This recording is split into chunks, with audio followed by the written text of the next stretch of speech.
Hi, I'm Tim Sabatka, and we're here at Ogden High, and we'd like to finish going through the tour and elaborate on where we were last time. I'd like to take a few moments and explain a little more about some of the structural details that we're going through, seismic upgrades.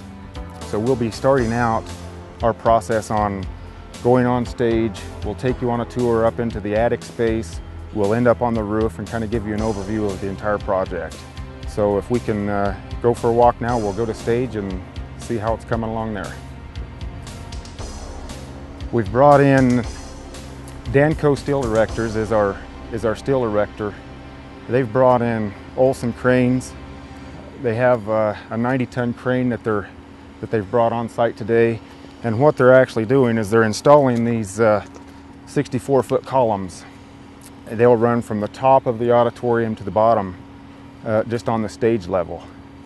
There are 10 of those columns. They're 64 foot long, almost 100 pounds per foot, so they're about 6,500 pounds of weight is what we're talking about. It's quite impressive when they get that up, and they're raising it up 155 feet in the air before they drop it into the stage floor. So let's take a walk inside and see how that process is coming along.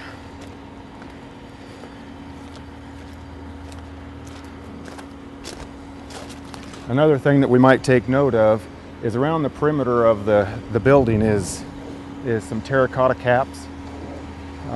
It's for the most part a sandstone that's been coated or glazed with a glazing compound, and it's all original and it's in fairly decent shape. We have done some restoration techniques on part of it, and we will do more in the future. So when we get up on the roof towards the end of this tour, we'll take a look at that and explain where we are in detail on that also.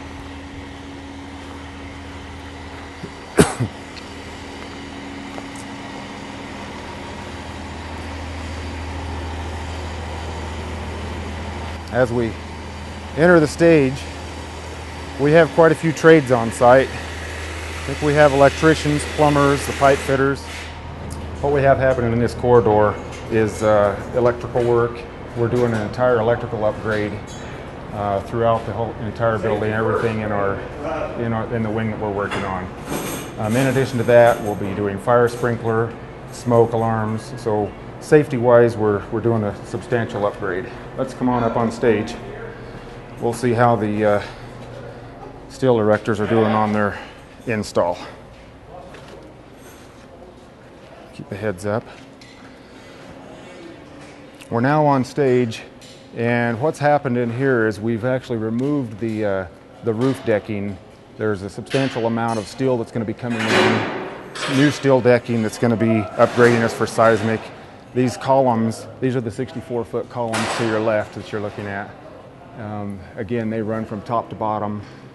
Between the columns, we'll be installing a shotcrete system. That's what you see, the vertical rebar, and we'll tie that across with horizontal rebar every 42 inches.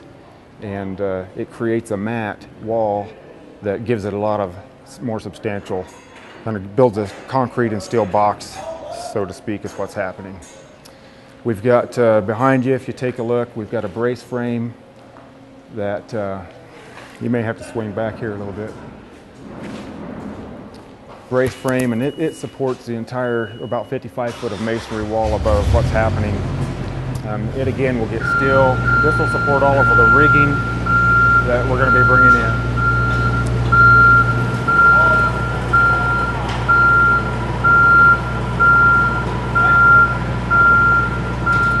One of the challenges we had was this equipment that we've brought in, the 60-foot lifts. We were having a difficult time finding a lift that would fit through that stage door of 80 inches, something that we could get in here that had the capability to lift these guys up 60 feet in the air.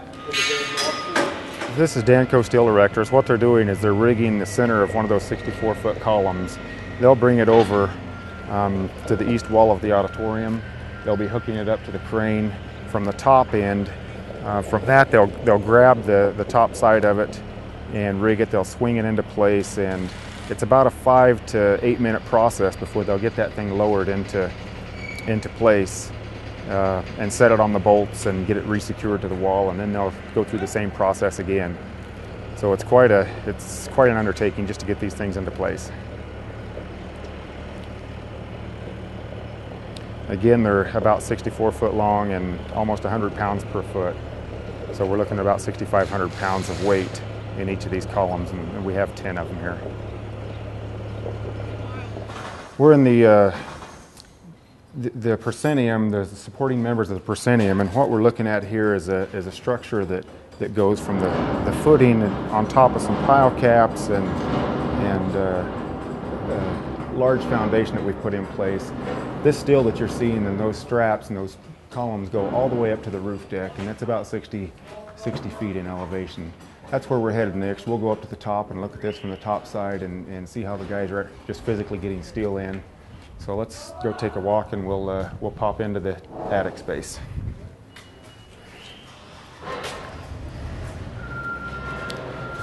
Some of the work that you're seeing now is the framers are installing some of the ceilings, and some of the new wall framing. So you're actually starting to see some new product go back into the project. It's been a while since we've had new product going in. We get excited to see new materials on site.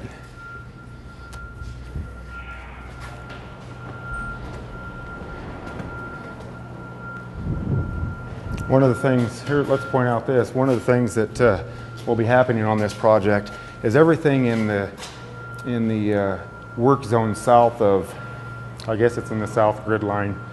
We're going to be putting new windows in. We've removed all the old windows. They actually did contain a bit of asbestos. We brought in a specialty contractor through the district. They've removed all the windows. In about 3 weeks, we have new windows coming in. They have been sized, and they very, very closely replicate the existing windows that were in here. So then we'll finish off the interiors to match existing. So when we're finished, you'll have a nice operable low E valued window that'll actually operate, and I think it'll help a lot economically and with heat and cooling bills. Let's head on up into the auditorium.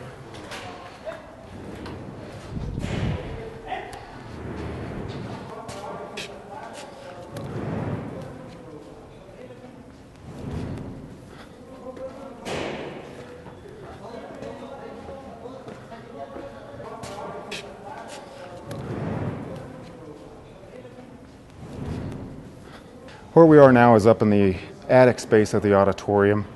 A whole new catwalk system's been installed. This will allow staff to access lights for lighting, for the sound system, and it's actually a lot of seismic steel has come into place here too.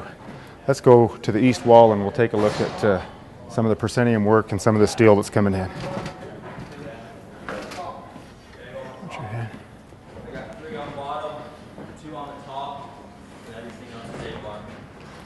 All of the steel that you see, the gray steel in this auditorium, actually was lowered through this hole in the roof.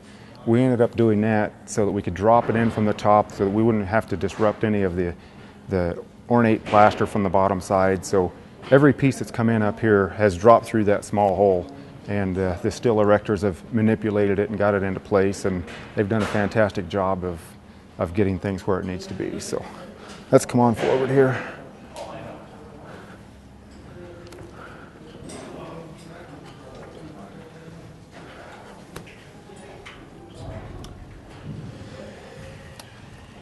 I don't know how well your lighting is here. Maybe we need to get a little closer. But what's happening here, this is what we looked at down from the bottom when we were just on the front of the stage.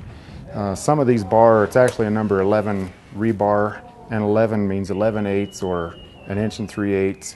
And these are some of them are in excess of 35 foot long. That gives them a lap. One of the difficult things has been just physically trying to get the pieces up in here. I mean, we'll have 6, 7 guys all on harnesses, tied off, just physically bringing bar up in here. Then the next step that'll take place is there'll be some forms installed on the side of this, and our shotcrete crew will come in and they will blow or shoot concrete inside of that cage, creating a strong diaphragm for movement. Then what happens is, let's step over. Watch your step. The next thing that will happen is we get the vertical steel in.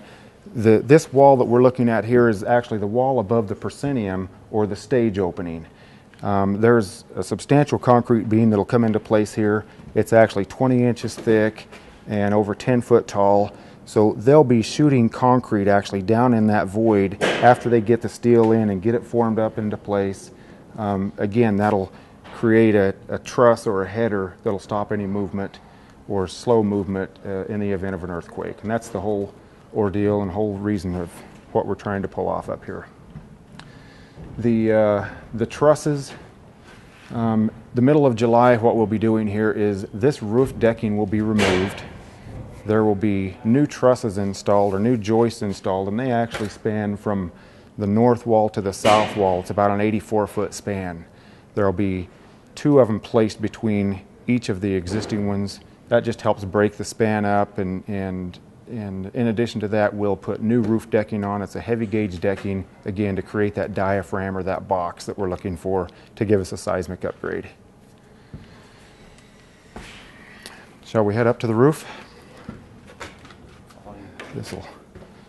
What's your step? They give us handrail and then we step over it.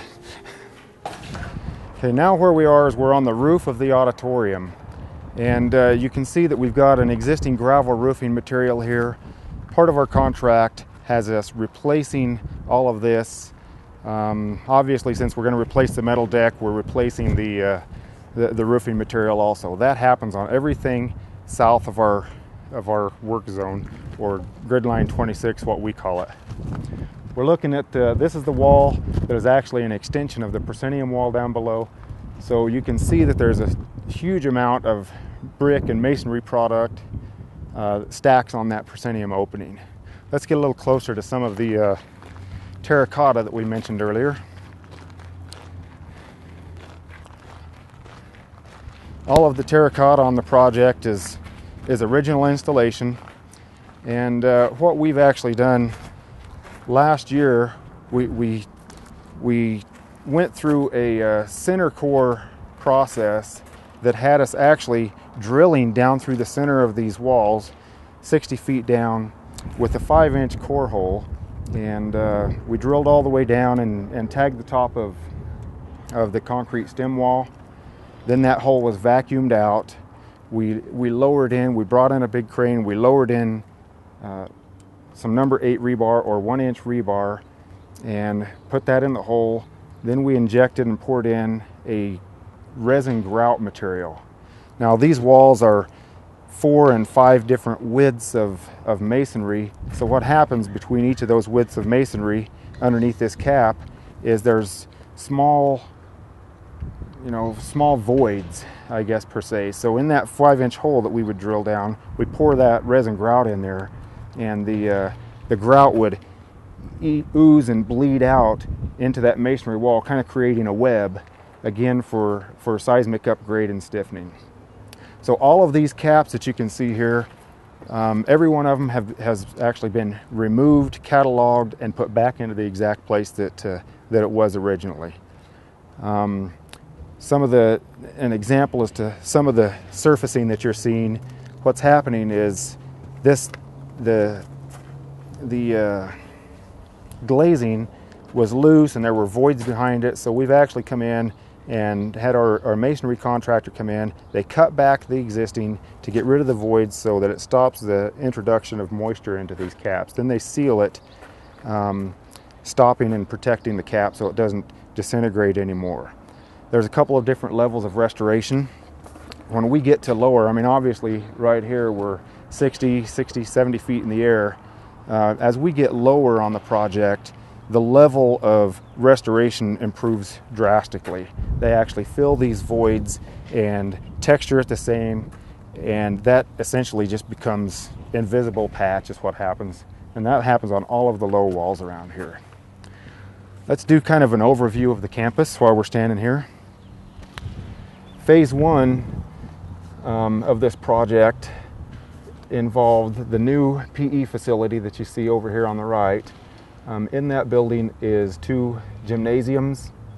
There's a weight room downstairs, All of the PE facility for the school operates there. We've installed elevators that improves their ADA access, that's really improved accessibility around this campus. As you pan to the left, you see the large smokestack there. That sits relatively above a boiler room, and we've put new boilers in. There's a steam boiler system that operates on this whole campus. That's where the heat comes for the entire campus. Every building here is heated by the 4 sets of boilers in that. As you pan left, the new glass building over here is a Commons edition. Gives the kids a great place to just hang out. I think they actually have some of their dances in there. It's a very nice facility inside. This whole phase 1 was designed by EDA architects, and they worked extensively on trying to make things fit in and making it welcoming to the students and everything work out. The quad area, the concrete, the grass, the trees that you see below, as soon as the roof is complete on this auditorium and our crane work is done, we'll be finishing that out. So the radius work that you see will tie in, and it'll be a complete. Everything on the right will mirror what's on the left. On the ground down in the quad area are some of the trusses on site. Those are the joists that will actually be installed on the auditorium when we do that, and probably about 3 weeks away on that one. What we're looking at here is Utah Tile and Roof, their roofing subcontractor. They're installing a new Sarnafelt roof system that'll go over everything that's within our construction phase. It's a new insulation and a rubber type roof that will, again, substantially help the district improve on heating and cooling costs. We would like to thank you all for joining along with us, coming along and on tour number 2. We hope to in the future add some additional tours as we get further along in the finished stage of the project. Thanks again for coming along with us.